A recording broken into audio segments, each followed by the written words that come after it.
سب سے بڑا سوال ہے، کیا واقعی افغانستان ناقابل شکست ہے؟ کیا افغانستان سپر پاورز کا قبرستان ہے؟ یہ تمام تر سوال ہیں جو اس وقت پاکستانی قوم کے دماغ میں کلبلا رہے ہیں۔ کب،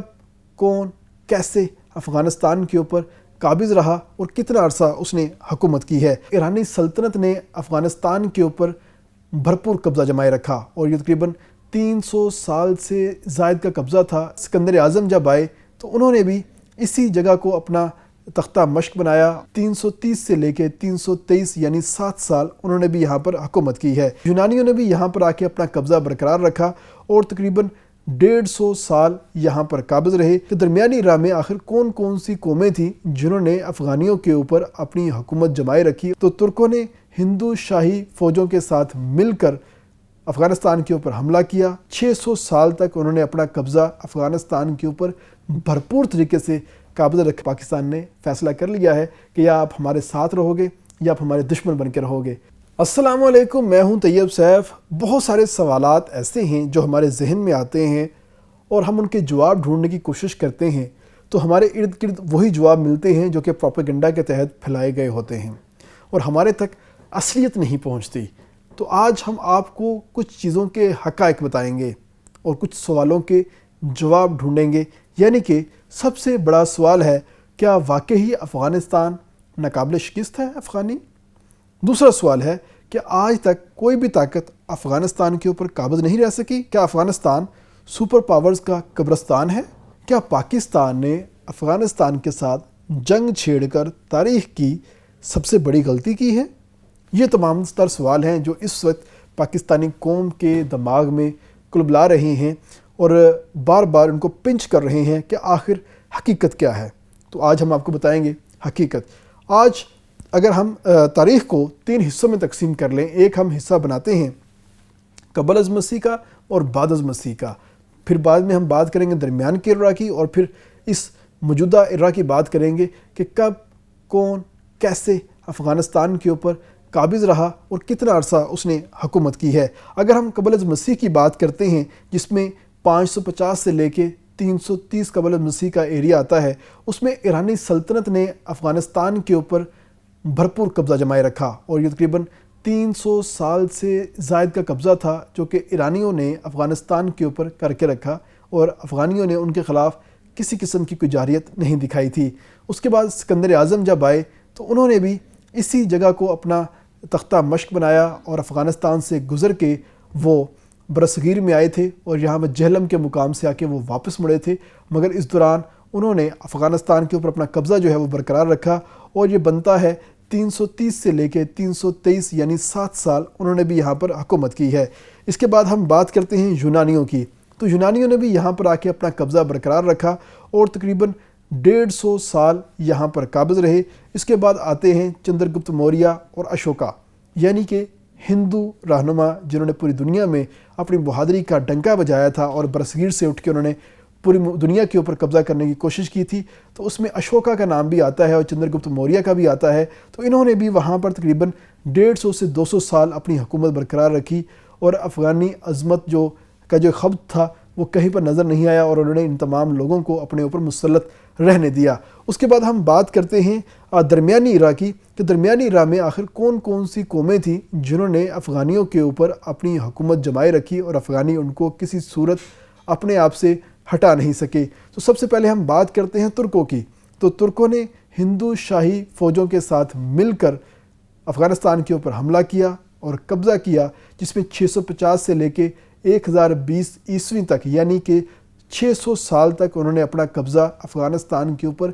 بھرپور طریقے سے قابض رکھا اور اس دوران کوئی بھی افغانی اپنی حکومت بنانے میں کامیاب نہیں رکھا۔ اس کے بعد ہم بات کرتے ہیں غور حکمرانوں کی۔ تو غور حکمرانوں نے بھی افغانستان کے اوپر اپنا قبضہ کیا اور 200 سال یہاں پر قابض رہے۔ اس کے ساتھ ہم بات کرتے ہیں منگول سلطنت کی۔ تو منگول سلطنت 1219 سے لے کے 1260 تک تقریباً 40 سال انہوں نے بھی اپنا قبضہ یہاں پر برقرار رکھا۔ اور اس کے بعد ہم بات کرتے ہیں تیموری سلطنت کی۔ تیمور خان لنگ، اس نے پوری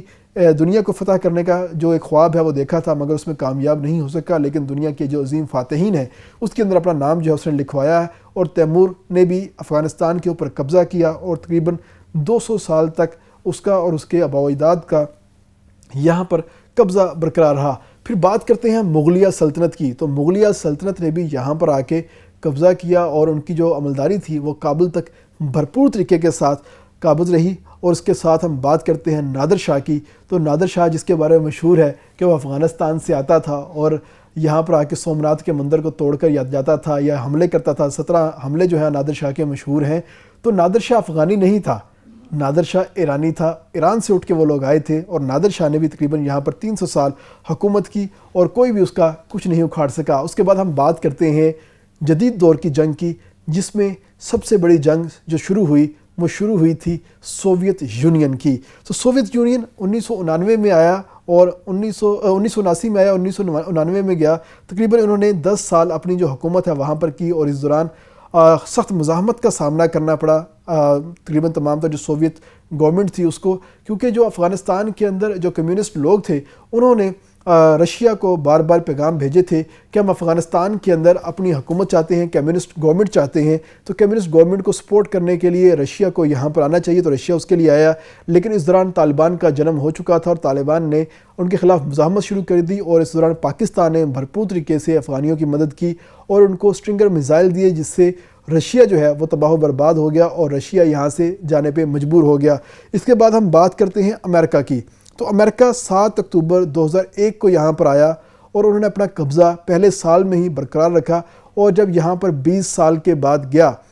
تو اس وقت تک افغانستان کے اندر ان کی حکومت تھی، اور جب امریکہ یہاں سے گیا تو افغانیوں نے پیچھے سے جشن منانا شروع کر دیا کہ ہم نے امریکیوں کو افغانستان سے مار بھگایا ہے، جبکہ جو تاریخ ہے وہ ٹوٹلی ڈیفرنٹ ہے کہ امریکہ اپنے اوپر الزام نہیں لگوانا چاہتا تھا عالمی جنگ کے اندر، جو جنگی جرائم تھے اس کے تحت اپنے خلاف کارروائی نہیں چاہتا تھا، تو انہوں نے اس طرح کا ماحول پیدا کیا کہ افغانی اس بات کے اوپر خوش ہو گئے کہ ہم نے ایک سپر پاور کو جنگ میں ہرایا ہے اور ہمارے جیسا بہادر پوری دنیا میں نہیں ہے۔ تو اگر ہم ٹوٹل بات کرتے ہیں امریکہ کی عراق کے اندر اور افغانستان کے اندر، تو ٹوٹل صورتحال کیسی تھی، تو آپ کو اس سے اندازہ ہو جائے گا کہ امریکہ نے افغانستان کے اندر جنگ کیسے لڑی اور عراق کے اندر جنگ کیسے لڑی، اور عراقیوں نے کیسے رسپونڈ کیا اور افغانیوں نے کیسے رسپونڈ کیا۔ یہ تمام تر چیزیں بڑی امپورٹنٹ ہیں، اور آپ کو اس سے اندازہ ہوگا کہ آخر افغانستان کے اندر اصل حاکم کون تھا۔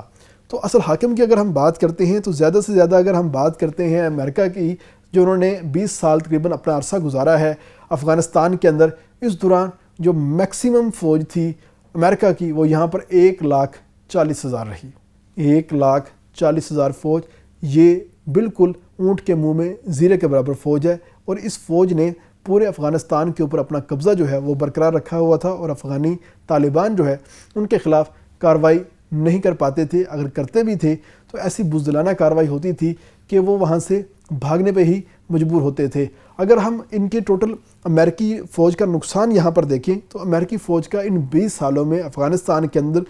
2,459 فوجیوں کا نقصان ہوا ہے۔ یہاں پہ جو ہلاکتیں ہیں جو رپورٹ کی گئی ہیں، جو امریکہ نے اپنے کاغذات میں بتایا ہے اس کے مطابق، اگر ہم اس کو کیلکولیٹ کریں 20 سالوں کے اوپر، یعنی کہ افغانیوں کو ہر چوتھے دن بعد ایک امریکی فوجی مارنے کے لیے ملا ہے، جبکہ اس کے دوران افغانیوں کی بات کرتے ہیں تو افغانی جو ٹوٹل اس جنگ کے اندر مارے گئے ہیں اس کا جو ایک فگر ہے وہ شدید بنتا ہے۔ اور اگر ہم عراق کی حوالے سے بات کرتے ہیں تو عراق کے اندر امریکن فوج نے صرف 8 سال گزارے، اور 8 سال کے اندر امریکن فوج کے وہاں پر 4,431 فوجی جو ہیں وہ مارے گئے تھے، اور ان 4,431 فوجیوں کو اگر ہم کیلکولیشن کرتے ہیں 8 سال کے اوپر، تو ہر 17 گھنٹے بعد ایک امریکی فوجی مرا ہے، یعنی کہ ہر دن ایک امریکی فوجی کی لاش جو ہے وہ گری ہے، جس کے بعد امریکہ نے فیصلہ کیا کہ وہ عراق کے اندر سے فوری طور پر نکلے گا، اور اس دوران عراق کے 5 لاکھ سے زائد شہری جو ہیں وہ جاں بحق ہو چکے تھے۔ لیکن امریکہ کو بھی اچھا خاصا نقصان ہوا تھا، لیکن اس کے برعکس اگر ہم افغانستان کی بات کرتے ہیں جہاں پر دنیا کی سب سے بڑی سپر پاور کے قبرستان والی فوج تھی، وہ فوج 20 سال تک یہاں سے نکلوا ہی نہیں سکی اپنے آپ کو، اور ساتھ ہی ساتھ یہاں سے باقاعدہ طور پہ امریکن سے پیسے لیتی رہی، کیونکہ جب وہ امریکنز کے اوپر حملہ کرنے کے لیے آتے تھے تو امریکنز ان کو ڈالرز دیتے تھے، یہ ڈالرز لے کے واپس پہاڑوں میں چھپ جاتے تھے، جب ان کے پاس پیسے ختم ہوتے تھے دوبارہ حملہ کرنے کے لیے آ جاتے تھے تو دوبارہ پھر ان کو کچھ بھتہ دیا جاتا تھا، یہ بھتہ لے کے واپس چلے جاتے تھے اور جنگ کرنے کے لیے کسی طور پہ تیار ہی نہیں تھے۔ اور دوسری جانب امریکہ کے آن ریکارڈ موجود ہے کہ امریکہ نے کہا بہت دفعہ کہ جب ہم نے افغان طالبان کے خلاف بھرپور کارروائی کا فیصلہ کیا اور ہم نے ان کو ختم کرنے کی بات کی، تب پاکستان ان کی مدد کو آ جاتا تھا اور پاکستان ہمارے ساتھ ڈبل گیم کر کے افغانیوں کو بچا جاتا تھا. یعنی کہ اس پوری ایکسرسائز کے دوران تقریباً 1.5 لاکھ جو افغانی ہے وہ مارا گیا تھا، اور اس 1.5 لاکھ افغانی کو بچانے میں بھی سب سے زیادہ جو کردار ہے وہ پاکستان کا تھا. جو باقی اتنی ان کی پاپولیشن جو ہے وہ بچی رہ گئی، تو ہمیشہ پاکستان افغانیوں کو ٹپ دیتا تھا، انفارمیشن دیتا تھا، ٹریننگ دیتا تھا اور باقی معاملات کرتا تھا، جس کی وجہ سے وہ ہمیشہ جو ہے بچ نکلنے میں کامیاب ہوتے تھے. اور آخر میں آ کے جب امریکہ نے فیصلہ کیا، اپنا آپریشن فریڈم سٹارٹ کیا، تو آپریشن فریڈم میں بھی پاکستان نے امریکنز کو سپورٹ کیا اور امریکنز کو یہاں سے نکالنے میں اپنا کردار ادا کیا. اور اس وقت جب امریکن فوج کے طیارے ایئرپورٹ پر کھڑے تھے، وہ لوگ یہاں سے جانا چاہ رہے تھے اور ان کے جو طیارے ہیں وہ ٹیک آف کرنا چاہ رہے تھے، اس وقت افغانیوں کی شکل دیکھنے والی تھی جب یہ لوگ اپنے تمام تر سیکیورٹی بریچ کر کے اپنے ایئرپورٹ کی دیواریں پھلانگ کر یہ لوگ ان کے امریکن فوجیوں کے جو جہاز تھے ان کے ٹائروں کے ساتھ لپٹ جا رہے تھے، چھتوں پہ بیٹھ رہے تھے، ان کے پروں کے اوپر بیٹھ رہے تھے، اور امریکنز کے جو طیارے ہیں ان کو جانے نہیں دے رہے تھے کہ ہمیں بھی ساتھ لے کر جاؤ. تو ان تمام لوگوں کی حالت اس وقت دیکھنے والی تھی. اگر افغانی اس جنگ کے جیتنے پر اتنے ہی خوش تھے یا امریکنز کے جانے پر اتنے ہی خوش تھے، تو امریکی فوجیوں کے پاؤں کو پکڑ رہے تھے. پاکستان بھاگ کر کیوں آ رہے تھے؟ آپ اس وقت رحم کی اپیلیں کیوں مانگ رہے تھے؟ اس وقت آپ پیسے کیوں مانگ رہے تھے؟ آپ کیوں بار بار درخواستیں کرتے ہیں کہ ہمیں عالمی تنہائی کا شکار کیا جا رہا ہے، ہمارے جو فنڈز ہیں، جو ہمارے پیسے ہیں جو عالمی اداروں میں پڑے ہوئے ہیں وہ فریز کیوں کیے ہوئے ہیں؟ یہ تمام تر باتیں آپ بار بار کیوں کہتے ہیں؟ اگر آپ واقعی ہی ریاستوں کے قبرستان ہیں، سپر پاورز کے قبرستان ہیں، تو آپ نے امریکہ کو اپنی شرائط کے اوپر کیوں نہیں بھگایا؟ آپ نے پاکستان کی مدد کیوں مانگی؟ تو یہ تمام تر سوالات ہیں جو ہمیں تاریخ بتاتی ہے، اور تاریخ نے واضح کر دیا ہے کہ افغانی ہمیشہ سے محکوم رہے ہیں. درمیان میں تھوڑی بہت مزاحمت کرتے رہ گئے ہیں، اور مزاحمت انہوں نے تب ہی کی ہے جب ان کو باہر سے پیسے ملے ہیں، ان کو ٹریننگ ملی ہے، ان کو اسلحہ ملا ہے. یعنی کہ انہوں نے کرائے کے فوجیوں کا کردار ادا کیا ہے اپنے ملک کے اندر رہتے ہوئے. اس کے علاوہ افغانیوں کے پاس کسی قسم کی کوئی اسپیشلٹی نہیں ہے، افغانیوں کے پاس کوئی ایکٹیویٹی نہیں ہے، اور یہ دنیا کی سب سے زیادہ نمک حرام قوم ہے. اور اس وقت صورتحال یہ ہے کہ اگر افغانیوں نے سوویت یونین کو یہاں سے بھگایا تھا تو پاکستان نے ان کو اسٹرنگر میزائل دیے تھے اور اس کی ٹریننگ دی تھی، جس کے بعد انہوں نے سوویت یونین کو یہاں سے بھگایا تھا، جبکہ امریکہ کو یہاں سے بھگانے میں کامیاب ہو ہی نہیں سکے، کیونکہ سراج الدین حقانی گروپ جو تھا وہ پاکستان کے ساتھ تھا، وہ تھوڑا بہت امریکنز کے اوپر اٹیک کرتا تھا، جبکہ جو قندھاری گروپ ہے یہ تو صرف پیسے لے کر بیٹھ جاتا تھا اور اپنی سیاست چمکاتا تھا یا پاکستان میں آ کے اپنا بزنس کرتا تھا. تو اس وقت ان تمام لوگوں کے جو بزنسز ہیں وہ پاکستان کے اندر ہیں، اور پاکستان نے فیصلہ کر لیا ہے کہ ان کے جو بزنسز ہیں ان کو بھی سیل کر دیا جائے گا اور ان کو دوبارہ پاکستان نہیں آنے دیا جائے گا. اور افغانیوں کی یہ جو خام خیالی ہے کہ ہم نے سپر پاورز کو یہاں سے مار بھگایا ہے اور پاکستان نے ہم سے پنگا لے کے بہت بڑی غلطی کر دی ہے، تو اس خام خیالی کو بھی بھرپور طریقے سے ختم کیا جائے گا. یہ فیصلہ ہو چکا ہے، اور اب افغانی ہاتھ لگا کر دیکھیں گے کہ ان کے ساتھ ہوا کیا ہے، کیونکہ پاکستان نے فیصلہ کر لیا ہے کہ یا آپ ہمارے ساتھ رہو گے یا آپ ہمارے دشمن بن کے رہو گے. ہمارے ساتھ رہو گے تو ہمارے ساتھ چلو گے، اگر دشمن بن کے رہو گے تو پھر ہم آپ کو بتائیں گے کہ ہم دشمن کے ساتھ کیا سلوک کرتے ہیں. اس کے ساتھ اجازت دیجیے گا. اللہ حافظ.